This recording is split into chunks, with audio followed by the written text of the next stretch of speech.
You are now in the Black Box. Whoa. With Spider Loke, Most Easty, a.k.a. VJ Keyway, and the Google Gang. Let's go!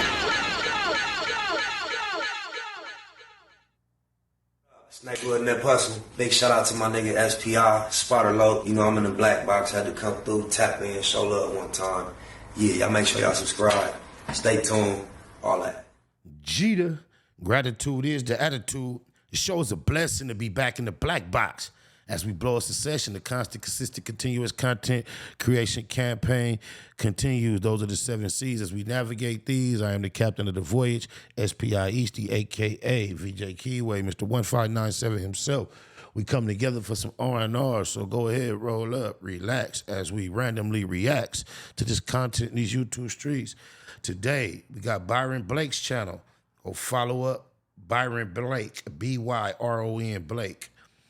1090 Jake, it says 1090 Jake exposed the story of Cornbread Jason, 1090 Jake's worst nightmare. You already know in here we go strictly off the title. I'm slow-tarded sometimes because I remember a few episodes, we be in mid-episode and I'm like, oh, this some bullshit, da-da-da-da-da. Y'all never see when that happens no more because that's the whole benefit of not being live. I just let it scrap, leave it on the editing floor and get to the next one.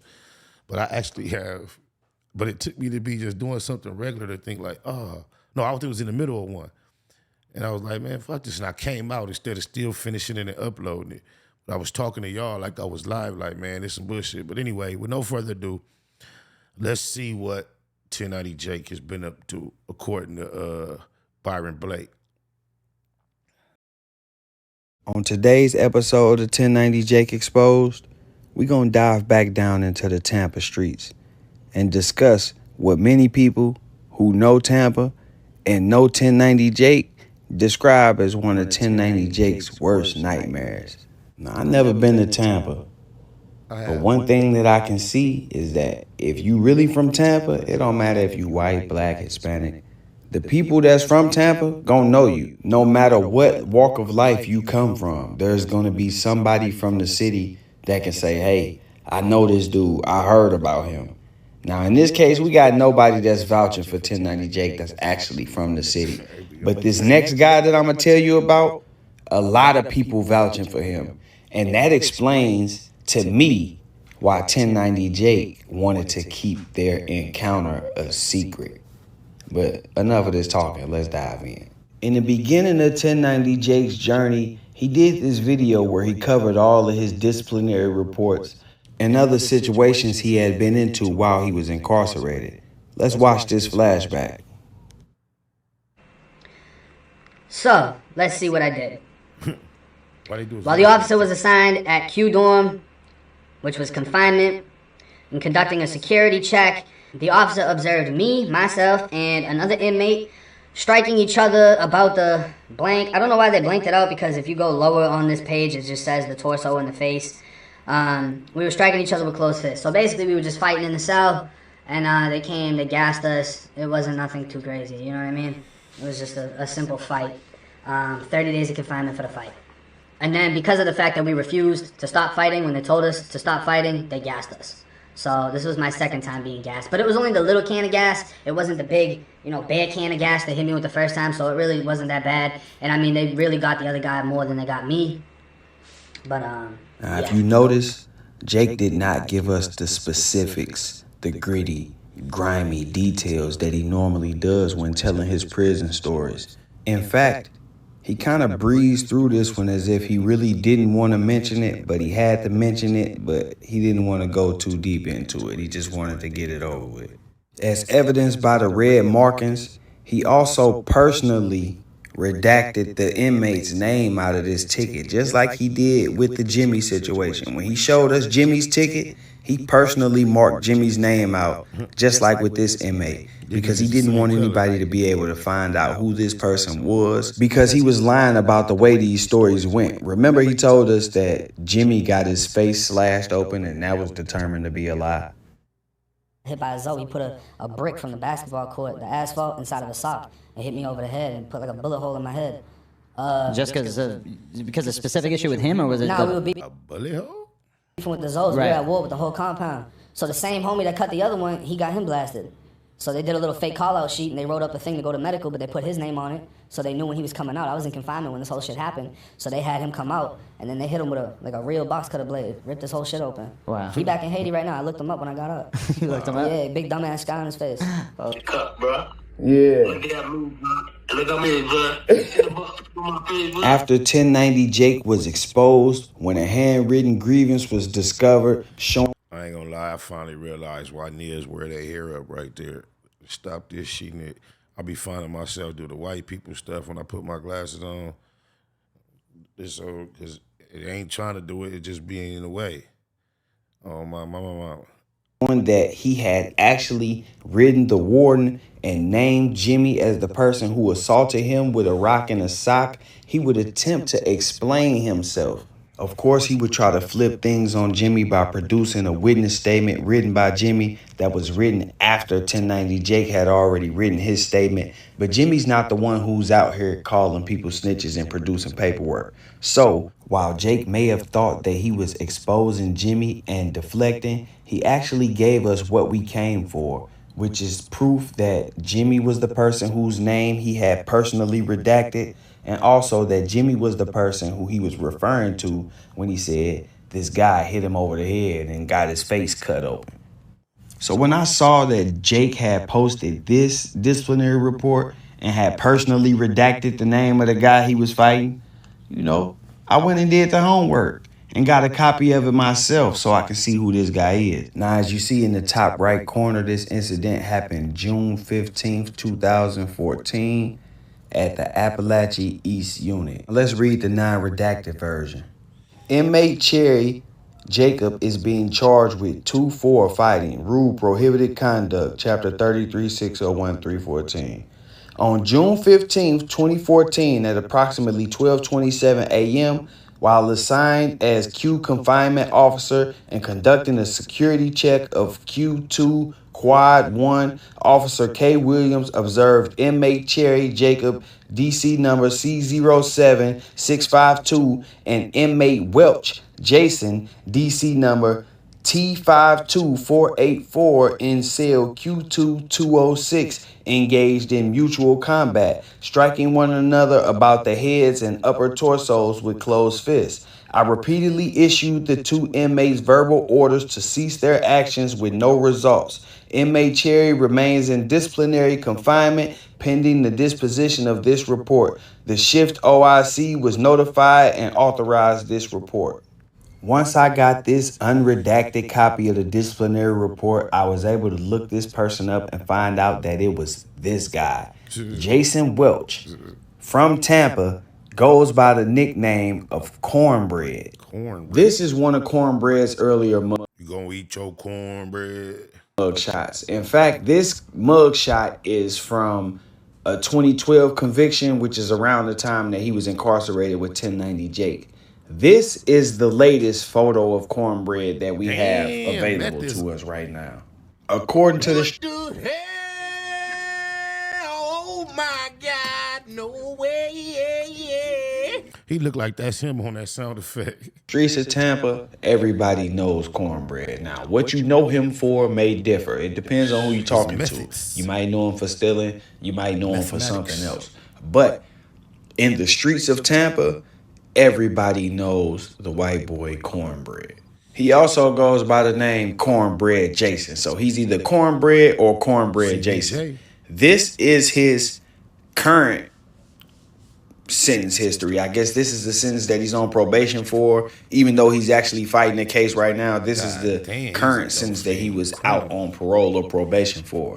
But if we go back and look at this again, you can see that Cornbread has a very, very lengthy criminal history. As a matter of fact, he had been doing time probably about 10 years before Jake even came into the system. According to people close to the situation, it was actually Cornbread's reputation that sparked the incident between him and Jake. See, according to this source, this was not Jake and Cornbread's first time running into each other. They had actually met in the reception center. And even though height-wise Cornbread was only 5'3", he was a solid 170 pounds. So when Jake came in the cell with this loudmouth act telling all of these stories about things that he had done in JIT camp, it triggered Cornbread, especially because he remembered the encounter that Jake had in reception. But I locked down with Bone, the GD, and the cut, and Bone was like, hey, bro, you got to get your TOH. I'm talking about, bro, we go at it for like 2 seconds. Bone had me yoked up like this. I can't move. I'm laid out on the floor, stretched out, beating my shit.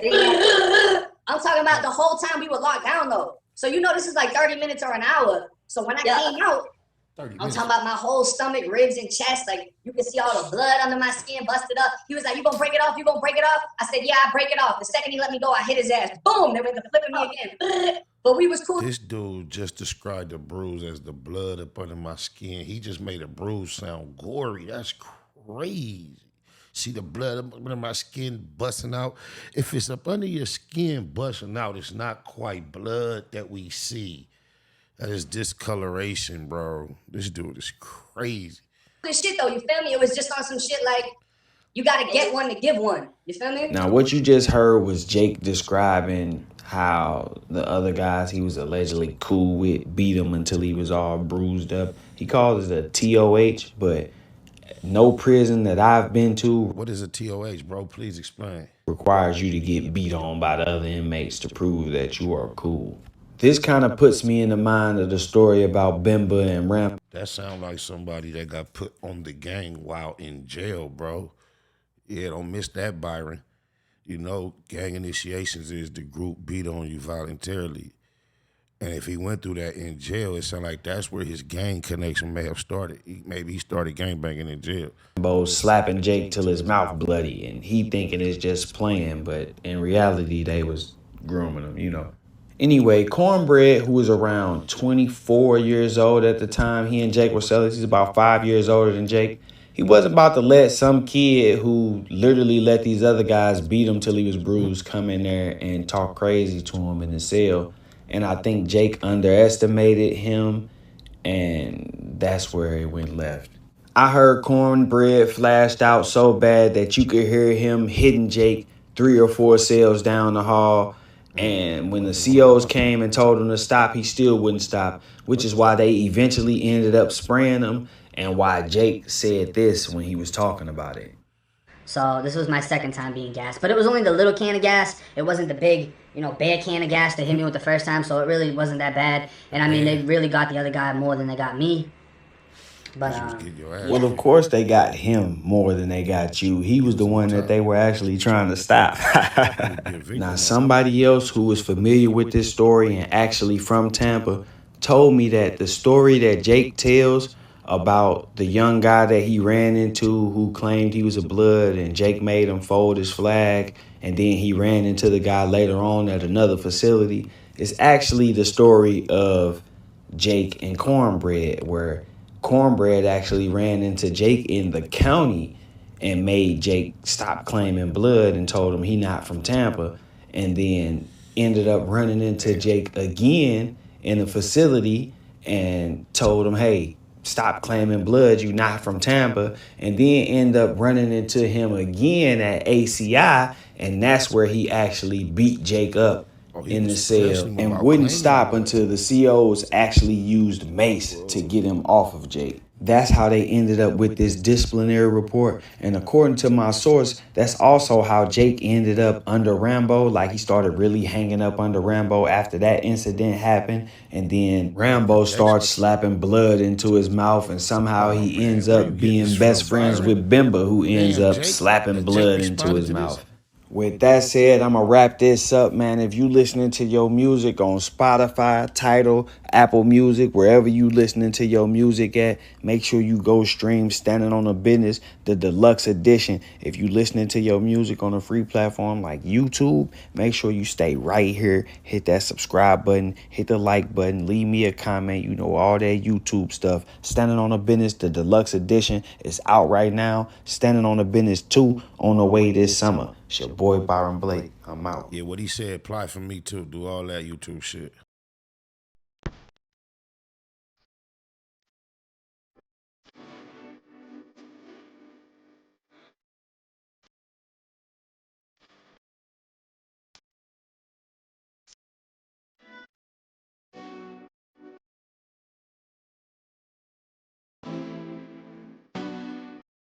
Hop on the interstate and chase me a bag. Pop bottles every time that I pass. Just that mafia swag, fly crippin'. You see me drippin' all this Max off Baymax.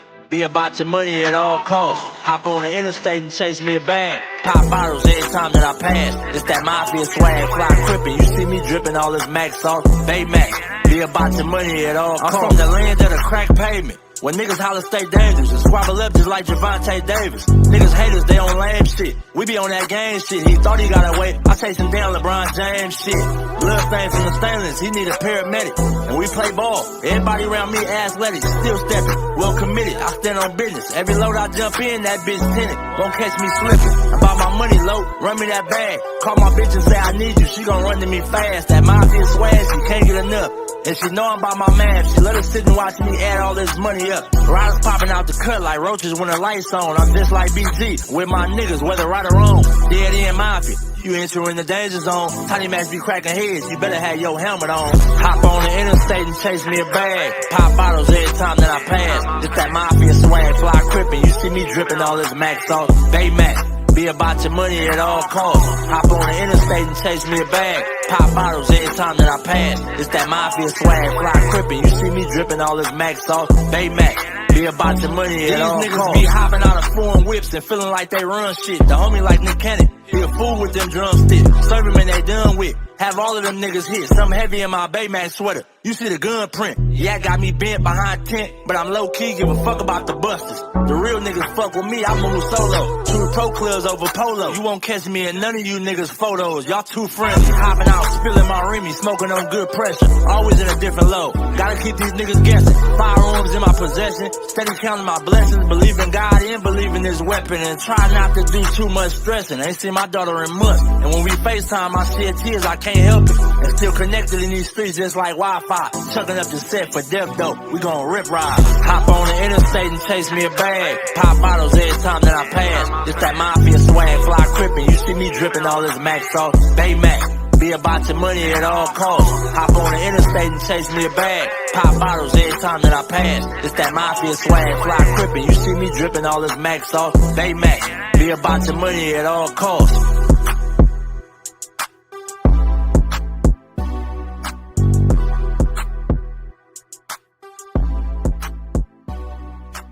In that puzzle, big shout out to my nigga SPI, Spotter Low. You know I'm in the black box, had to come through, tap in, show love one time. Yeah, y'all make sure y'all subscribe, stay tuned, all that. It's the homie cook-up boss, goddammit, Cub Low. And y'all tuning in to the Wake and Bake Show with goddammit the homeboy Spider Low. Here with SPI, the realest nigga in LA. Spider this bitch! My nigga is Spider Low. Spider Low, nigga. Spider Low. Spider Low. Spider Low. Spider Low. Spider Low. Spider Low, that's my nigga. Spider Low. Spider Low. Shout out to SPI, that motherfucking nigga. Spider Low, Wake and Bake. Better keep it Google, nigga. Loke is in LA somewhere doing what he's doing. In the words of Spider Loke on my mama's mama. Spider Loke's gear. This is Bay Mac. Nate Blood, C-Mac. Shout out my Loke, Spider Loke, huh? Nate Blood, on hood. It's a beautiful world. You fight me? Fight, Craig.